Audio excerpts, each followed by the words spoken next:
Hi കൂട്ടുകാർ, അസ്സലാമു അലൈക്കും വറഹ്മത്തുള്ളാഹി തആല വബറകാതുഹു.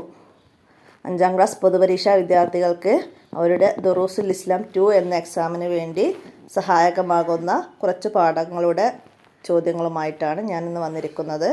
നമുക്ക് ചോദ്യത്തിലേക്ക് കടക്കാം. ബിസ്മില്ലാഹിർ റഹ്മാനിർ റഹീം. 11ാമത്തെ ചാപ്റ്റർ മുതലുള്ള ചോദ്യങ്ങളാണ്. 15ാമത്തെ ചാപ്റ്റർ വരെ ആണ് ഇതിൽ ഉൾപ്പെടുത്തുന്നത്. 15 മുതൽ 20 വരെയുള്ള മറ്റൊരു ചോദ്യപേപ്പർ ഇതിൻ്റെ കൂടെ തന്നെ ഞാൻ അപ്ലോഡ് ചെയ്യുന്നതാണ്. അപ്പോൾ നമുക്ക് ഇന്നത്തെ ചോദ്യം എന്താണ്? കോളത്ത് ശരി അടയാളപ്പെടുത്താനാണ്. ഇമാം ഷാഫി റളിയല്ലാഹു അൻഹുവിൻ്റെ പിതാവ് വഫാത്തായത് ഇവിടെ 7 വയസ്സുള്ളപ്പം, 6 വയസ്സുള്ളപ്പം, 2 വയസ്സുള്ളപ്പം ഓപ്ഷൻ ഉണ്ട്. അപ്പോൾ അതിൽ 2 വയസ്സായപ്പോഴാണ് പിതാവ് വഫാത്തായത്. ചെറുപ്പത്തിൽ തന്നെ പിതാവ് മരണപ്പെട്ടു. അദ്ദേഹത്തിന് 2 വയസ്സുള്ളപ്പോൾ അദ്ദേഹത്തെയും കൂട്ടി മാതാവ് പരിശുദ്ധ മക്കയിലേക്ക് വരികയും അവിടെ താമസിക്കുകയും ചെയ്തു എന്നാണ് പാഠത്തിലുള്ളത്. അപ്പോൾ അവിടെ 2 വയസ്സാണ് പിതാവ് വഫാത്തായത് എന്ന് നമുക്ക് അടയാളപ്പെടുത്താം. അടുത്ത് ഷഹർ എന്നതിൻ്റെ ജം എന്താണ്? ഷഹർ എന്നതിൻ്റെ ജം അഷ്ഹാർ എന്നാണ്. അടുത്തത് എന്താണ്? സത്യവിശ്വാസിയുടെ ജീവിത രീതിയാണെന്ത്? മിതവ്യയം എന്ന 1ാമത്തെ ഓപ്ഷനാണ് അവിടെ ശരി. അഹ്മദ് ബിൻ ഹംബൽ തങ്ങൾക്കുള്ള കത്ത് ആരുടെ അടുക്കലാണ് കൊടുത്തയച്ചത്? റബിയ റളിയല്ലാഹു അൻഹുവിൻ്റെ അടുത്ത്. ഇമാം ഷാഫി റളിയല്ലാഹു അൻഹു ആണ് കത്ത് കൊടുത്തയക്കുന്നത്. റബിയ റളിയല്ലാഹു അൻഹു ആണ് അഹ്മദ് ബിൻ ഹംബൽ റളിയല്ലാഹു അൻഹുവിന് കത്ത് കൊടുക്കുന്നത്. മനസ്സിലാക്കുക. അടുത്തത് ഇമാം അഹ്മദ് ബിൻ ഹംബൽ റളിയല്ലാഹു അൻഹു ജനിച്ച സ്ഥലം. അഹ്മദ് ബിൻ ഹംബൽ റളിയല്ലാഹു അൻഹു ജനിച്ച സ്ഥലം ഏതാണ്? ബാഗ്ദാദാണ്. ബാഗ്ദാദ് ഇറാഖിലെ സ്ഥലമാണ്. അപ്പോൾ ഇമാം അഹ്മദ് ബിൻ ഹംബൽ ജനിച്ചത് ബാഗ്ദാദിലാണ്. മനസ്സിലാക്കുക. അടുത്തത് ഇമാം ഷാഫി റളിയല്ലാഹു അൻഹു വഫാത്താകുമ്പോഴുള്ള വയസ്സ് 54 അടുത്തത് 10 ലക്ഷത്തിലധികം ഹദീസ് മനഃപ്പാഠമാക്കി. ആരാണ് 10 ലക്ഷത്തിലധികം ഹദീസ് മനഃപ്പാഠമാക്കിയത്? ഇമാം അഹ്മദ് ബിൻ ഹംബൽ റളിയല്ലാഹു അൻഹു. മനസ്സിലാക്കുക. അടുത്തതാണ് ഹംബലി ഇമാമിൻ്റെ പ്രധാന കൃതി.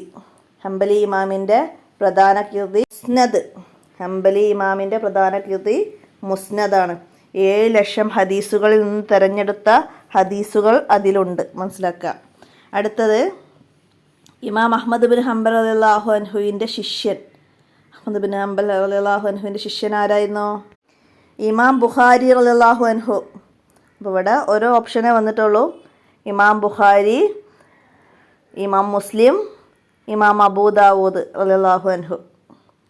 ഇത്രയും പണ്ഡിതന്മാരെ പേര് പാടത്ത് പറയുന്നുണ്ട്. മനസ്സിലാക്കുക. അടുത്ത് ഇമാം ഷാഫി റളിയല്ലാഹു അൻഹുവിൻ്റെ വഫാത്ത്.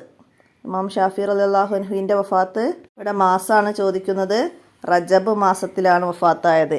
ഹിജ്റ 204 റജബ് മാസം അവസാന വെള്ളിയാഴ്ച രാവിലാണ്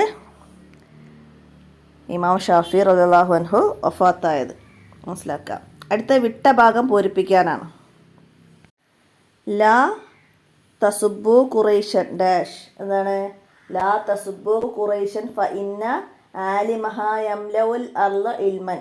നിങ്ങൾ ഖുറൈശികളെ ആക്ഷേപിക്കരുത്, അവരിൽ ലോകമാകെ അടക്കി ഭരിക്കുന്ന ഒരു പണ്ഡിതൻ വരാനുണ്ട്. നബി സല്ലല്ലാഹു അലൈഹി വസല്ലം പറഞ്ഞതാണ്.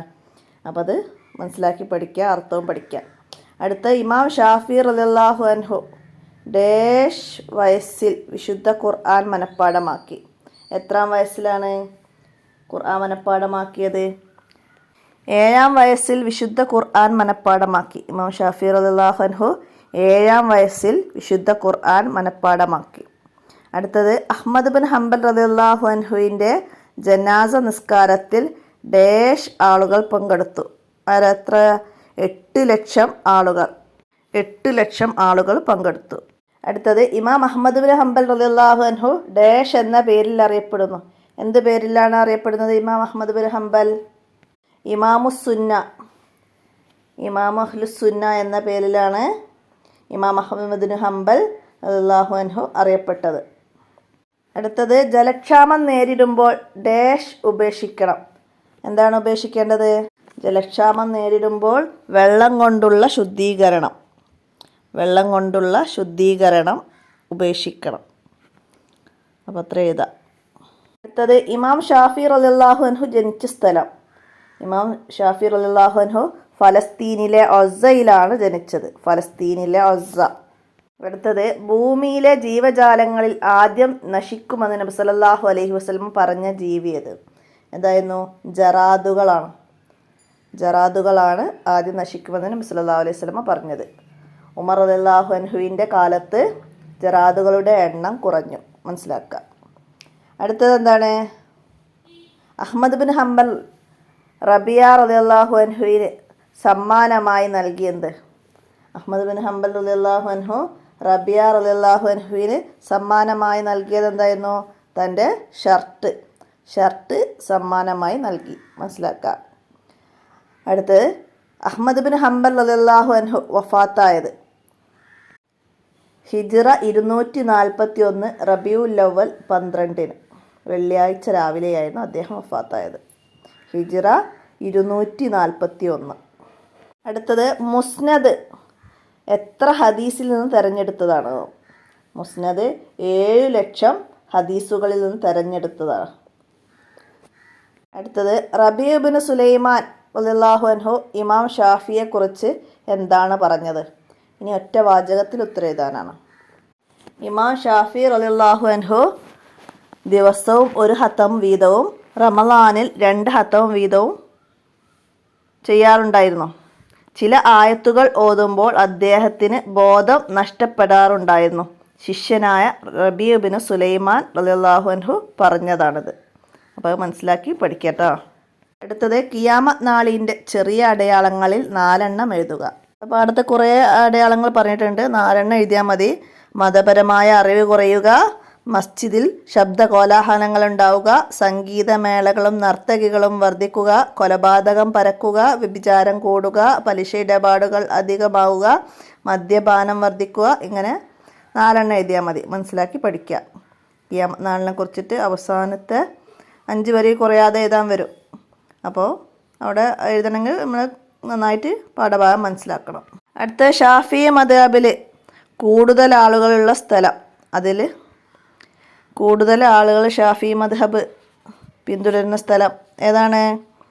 Hijaz, Egypt, Indonesia, Malaysia, Jordan, ഫലസ്തീന്, ഫിലിപ്പൈന്, സോമാലിയ, യമൻ. ഇവിടെയൊക്കെ ഷാഫി മദ്ഹബ് പിൻപറ്റി ജീവിക്കുന്നവരാണ്. മനസ്സിലാക്കാം. അടുത്തത് ജനങ്ങൾക്ക് പൊതു അവകാശമുണ്ട് എന്തിലെല്ലാമാണ്? വെള്ളം, പുല്ല്, തീ എന്നീ 3 വസ്തുക്കൾക്ക് ജനങ്ങൾക്ക് പൊതു അവകാശമുണ്ട്. വെള്ളം, പുല്ല്, തീ. അഹ്മദ് ബിൻ ഹംബൽ റളിയല്ലാഹു അൻഹുവിൻ്റെ ഹദീസ് പണ്ഡിതന്മാരായ ശിഷ്യന്മാർ ആരല്ല? ഇമാം ബുഖാരി റളിയല്ലാഹു അൻഹു, ഇമാം മുസ്ലിം റളിയല്ലാഹു അൻഹു, ഇമാം അബൂ ദാവൂദ് റളിയല്ലാഹു അൻഹു. പേരുകൾ 3 നന്നായി പഠിക്കുക, എഴുതുക. അടുത്ത ഇമാം ഷാഫി റളിയല്ലാഹു അൻഹു ഇമാം അഹ്മദ് ബിൻ ഹംബൽ റളിയല്ലാഹുവിനെ കുറിച്ചിട്ട് എന്താണ് പറഞ്ഞത്? അഹ്മദ് ബിൻ ഹംബൽ റളിയല്ലാഹു അൻഹുവിനേക്കാൾ ഫിഖ്ഹിലും തഖ്വയിലും ഉയർന്ന മറ്റൊരാളെ ബാഗ്ദാദിൽ ഞാൻ കണ്ടിട്ടില്ല. ഇതാണ് ഇമാം ഷാഫി റളിയല്ലാഹു അൻഹു പറഞ്ഞത്. അടുത്തത് ഖിയാമത്ത് നാളിൻ്റെ വലിയ അടയാളങ്ങളിൽ നിന്ന് 4 എഴുതുക. എന്തൊക്കെയാണ്? ഇമാം മഹദി ഇറങ്ങി വരിക, ദജ്ജാൽ പ്രത്യക്ഷപ്പെടുക, ഈസാ നബി അലൈഹി ഇസ്ലാം ഇറങ്ങുക, യജൂജ് പുറപ്പെടുക, കഅബ ഷരീഫ് പൊളിക്കുക, ഹൃദയങ്ങളിൽ നിന്നും മുസഫുകളിൽ നിന്നും പരിശുദ്ധ ഖുർആൻ ഉയരുക. ഇത്രയും ഭാഗങ്ങൾ പാഠത്തിൽ ഇനിയും ഉണ്ട്. അതൊക്കെ മനസ്സിലാക്കി പഠിക്കുക. 4 എഴുതാനാണ് ഇവിടെ വന്നത്. അടുത്തതാ കുറിപ്പ് എഴുതുക. ഇമാം അഹ്മദ് ബിൻ ഹംബൽ റളിയല്ലാഹു അൻഹുവിൻ്റെ സൂക്ഷ്മതയെക്കുറിച്ചിട്ട്.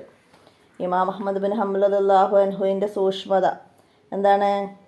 അദ്ദേഹം ദാനമോ പാരിതോഷികമോ സ്വീകരിച്ചിരുന്നില്ല. ഭക്ഷണം ലഭിക്കാത്തതിനാൽ അദ്ദേഹം ഒരിക്കൽ 3 ദിവസം പട്ടിണി കിടന്നിട്ടുണ്ട്. അതറിഞ്ഞ ഒരു പണ്ഡിതൻ റൊട്ടി ഉണ്ടാക്കി അദ്ദേഹത്തിന് നൽകി. ഭരണകൂടത്തിൽ നിന്ന് സമ്മാനം സ്വീകരിക്കുന്ന ആളായതുകൊണ്ട് അദ്ദേഹം റൊട്ടി സ്വീകരിച്ചില്ല. ഭരണകൂടം നൽകുന്ന സമ്മാനം സ്വീകരിക്കാൻ പാടില്ല എന്നായിരുന്നു ഇമാം അഹ്മദ് ബിൻ ഹംബലിൻ്റെ വീക്ഷണം. അതുപോലെ ഒരിക്കൽ യമനിൽ വെച്ച് അദ്ദേഹത്തിൻ്റെ വസ്ത്രം കളവ് പോയി. നല്ല വസ്ത്രമില്ലാത്തതിനാൽ പുറത്തിറങ്ങാൻ സാധിച്ചില്ല. പലരും വസ്ത്രം വാങ്ങിക്കൊടുക്കാൻ മുന്നോട്ട് വന്നെങ്കിലും അദ്ദേഹം സ്വീകരിക്കാൻ തയ്യാറായില്ല. പിന്നീട് പകർത്തി എഴുതി കിട്ടിയ കൂലി കൊണ്ടാണ് അദ്ദേഹം വസ്ത്രം വാങ്ങിയത്. ഇത് അദ്ദേഹത്തിൻ്റെ സൂക്ഷ്മതയെയാണ് നമ്മൾ മനസ്സിലാക്കേണ്ടത്. മനസ്സിലാക്കി പഠിക്കുക, എഴുതുക. അടുത്തത് എന്താണ്? പരിസ്ഥിതി സംരക്ഷണം. പരിസ്ഥിതി സംരക്ഷണത്തെക്കുറിച്ചിട്ട് എന്ത് എഴുതാം? പരിസ്ഥിതി സംരക്ഷണത്തിന് വലിയ പ്രാധാന്യം ഇസ്ലാം കൽപ്പിക്കുന്നുണ്ട്. തണൽ മരങ്ങളും ഫലവൃക്ഷങ്ങളും നട്ടുപിടിപ്പിക്കൽ സുന്നത്താണ്. പരിസ്ഥിതി സംരക്ഷിക്കുന്നതിന് വേണ്ടി പല നിർദ്ദേശങ്ങളും നബി സല്ലല്ലാഹു അലൈഹി വസല്ലമ നൽകിയിട്ടുണ്ട്. വഴിയിൽ നിന്ന് തടസ്സങ്ങൾ നീക്കുക ഈമാനിൻ്റെ ഭാഗമാണ്. ജലാശയങ്ങളിലും ഫലവൃക്ഷങ്ങളുടെ ചുവട്ടിലും മാളത്തിലും ഭക്ഷ്യവസ്തുക്കളിലും വിസർജനം ചെയ്യരുത്. അവ മലിനമാക്കരുത്. കൃഷിയിൽ നിന്ന് ജീവജാലങ്ങൾ ഭക്ഷിക്കുന്നതിന് കർഷകന് പ്രതിഫലം ലഭിക്കും. ജീവജാലങ്ങൾക്ക് വെള്ളം നൽകുന്നതും ഭക്ഷണം നൽകുന്നതും പ്രതിഫലാർഹമാണ്. പരിസ്ഥിതിയുടെ നാശത്തിനിടയാക്കുന്ന കാരണങ്ങളിൽപ്പെട്ടതാണ് ധൂർത്ത്. അപ്പോൾ അതൊക്കെ മനസ്സിലാക്കിയിട്ട് 5 വരിയിൽ കുറയാതെ എഴുതാൻ നന്നായിട്ട് മനസ്സിലാക്കി പഠിക്കുക. ഇത്രയാണ് ഈ ചോദ്യപേപ്പറിൽ വന്നത്. അപ്പോൾ എല്ലാവരും മനസ്സിലാക്കുക. 11 മുതൽ 15 വരെയുള്ള പാഠത്തു നിന്നാണ് ഈ ചോദ്യങ്ങൾ വന്നത്. അപ്പോൾ നമുക്ക് ബാക്കി ഭാഗങ്ങൾ അടുത്ത ഒരു വീഡിയോ ആയിട്ട് അപ്ലോഡ് ചെയ്യാം. ഇത് 15ാമത്തെ ചാപ്റ്റർ വരെയാണ്. ഇനി 16 മുതൽ 20 വരെയുള്ള പാഠഭാഗങ്ങളുമായി നമുക്ക് അടുത്ത ചോദ്യപേപ്പർ നോക്കാം. അസ്സലാമു അലൈക്കും വറഹ്മത്തുള്ളാഹി വബറകാതുഹു.